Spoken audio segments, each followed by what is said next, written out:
Bullseye. Seems like the water spared the train. It's beautiful in a way, don't you think? I bet every Arcanist would give his left hand just to get a look at it. And we're about to use it. Only thing left to do now is find out how. Seems to me that we first have to open this gate and reactivate the mechanism that powers this place. I'll take a look around. Try and find something that lets us open the gate.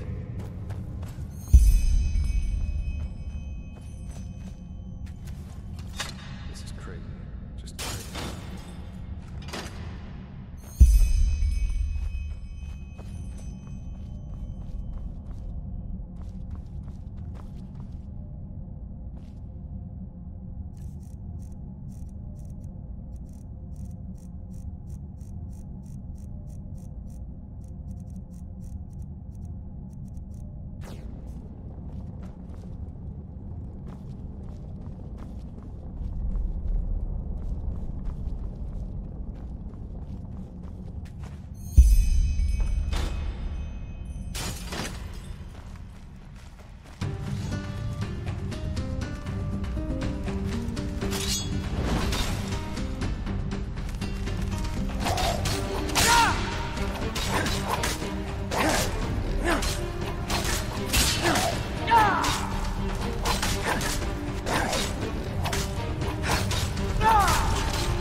Wonderful. That's good.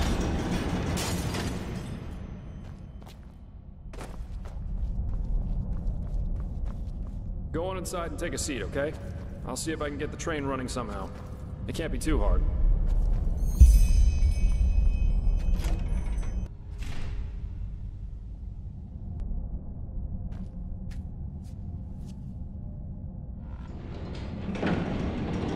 Ta-da!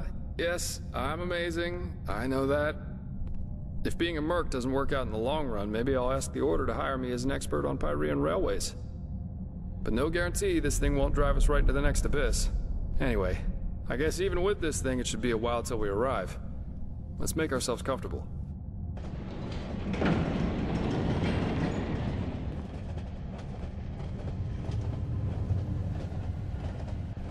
Sorry for the drama back there at the house. I guess I just didn't know what to make of the situation.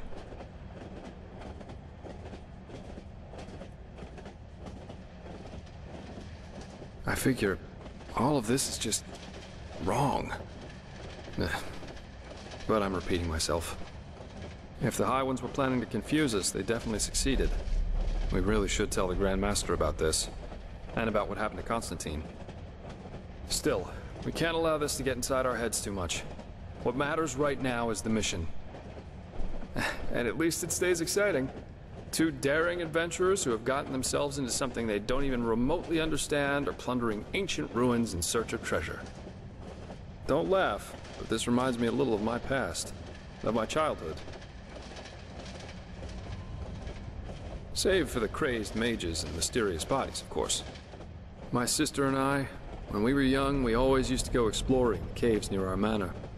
Father always gave us a good scolding when he got wind of it, but of course that didn't keep us from doing it again.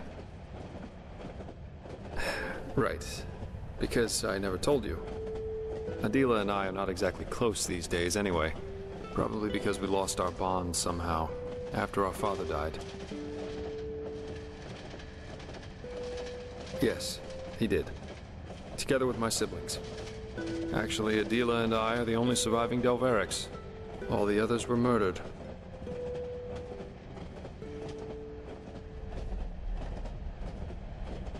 Well, now you know why.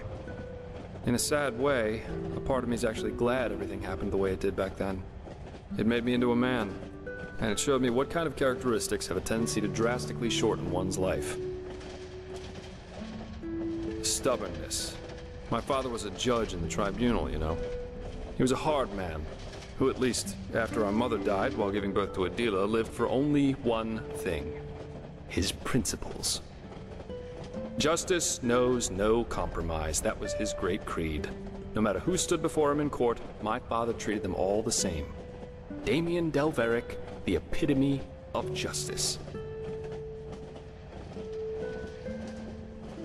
Yes, an extreme attitude for an extreme man.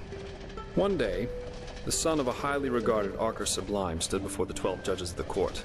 Valenzio Duran. He had murdered 2 whores, made them happy, as he called it, and it was obvious that he didn't feel so much as a hint of remorse. You know those kind of people, the ones who think that money and power entitle them to anything they want. Of course you can. 11 of the 12 judges voted for a verdict of not guilty, because they knew Valenzio's father was influential within the Relata. Only my father, of course, remained unshaken. 1 week later, our manor was robbed by 4 masked men who killed everyone.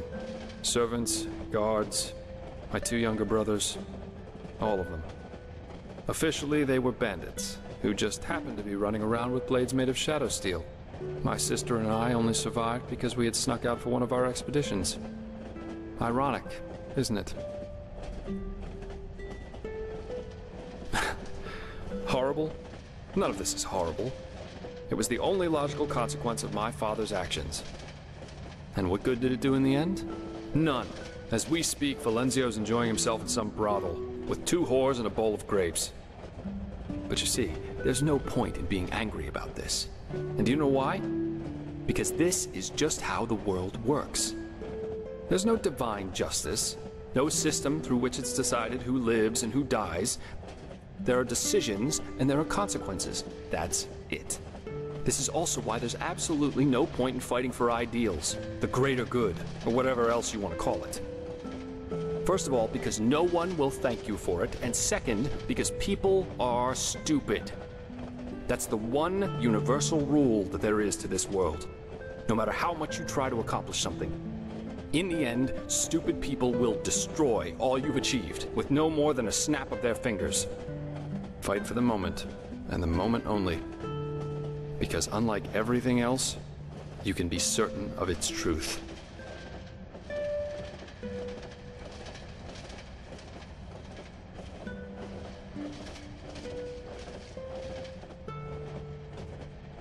Bullshit. If he had wanted Valenzio to die so badly, there would have been other ways. Poison, an accident, a hired killer. Just a hint of common sense, that's all he would have needed. But of course, none of that would have conformed to his sacred principles. Adela and I were still young when all this happened. A friendly family took us in, and my sister joined the Order of the Apothecary in the Frostcliff Mountains. But since then, we haven't been able to speak to one another. She raised a wall of ice around herself, so to speak, and fled into old family books and memories. But, anyway, enough about me. You're an orphan too, aren't you? How come? You never told me about that. You told me that the Creator's Temple in Ostian had something to do with it, but what exactly happened?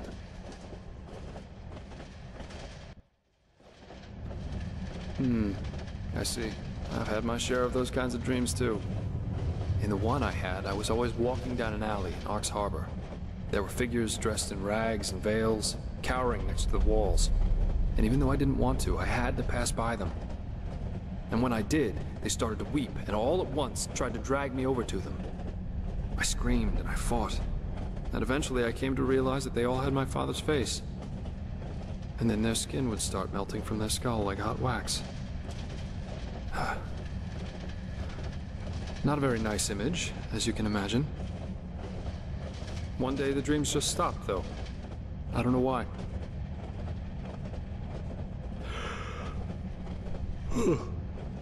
But anyway, enough of this gloomy talk for now.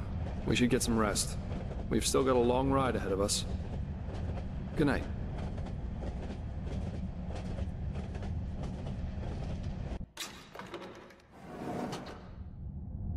Rise and shine, my friend. We have arrived. How'd you sleep?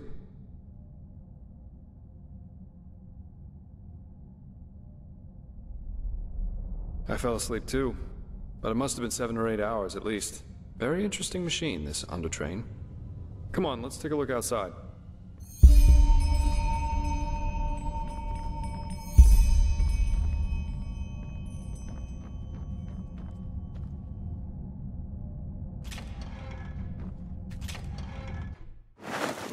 Seems someone has prepared a welcome for us.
Huh?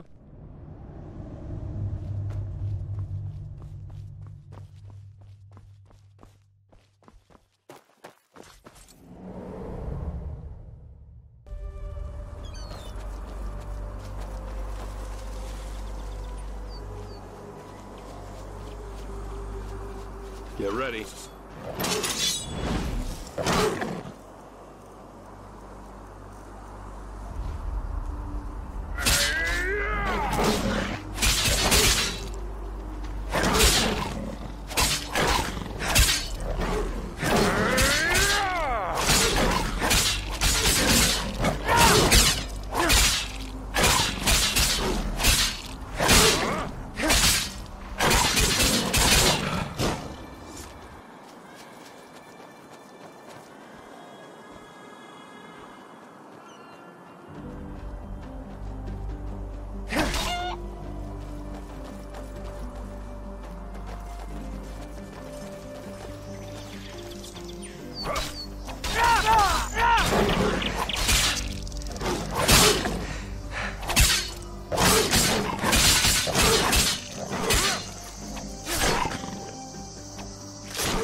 Don't make it so easy.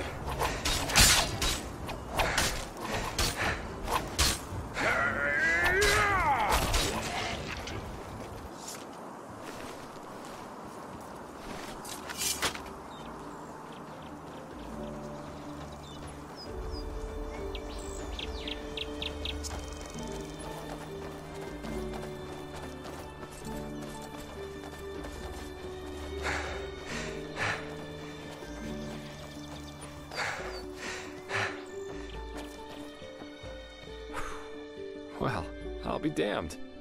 This is Half Moon Island. I can't believe it. And I guess that camp over there belongs to Terranor Korek. I suggest we split up. That way we'll still have a chance if they catch one of us. Here, this is your plate. I'll try going in from the east. You should go in from the west. And don't get caught, or try to play the hero, alright? Considering that we're up against an entire army, that's a bad idea, even for someone with your abilities. We'll meet again here by sunrise.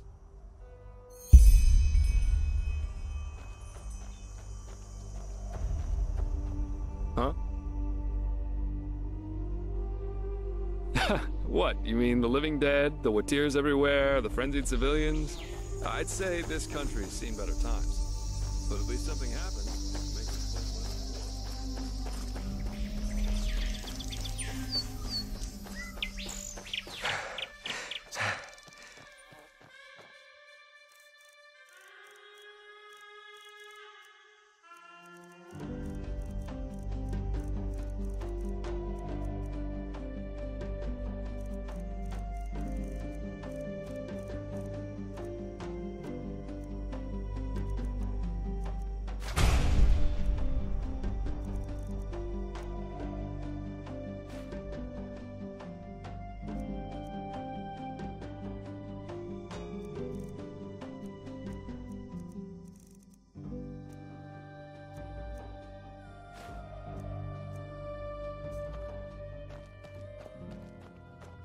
And if they refuse?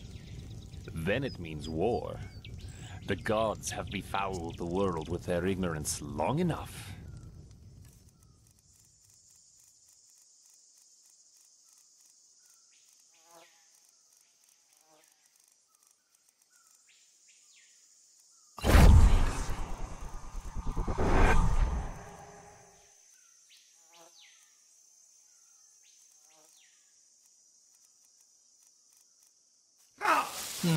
You know, that would mean the deaths of thousands of innocents. Oh!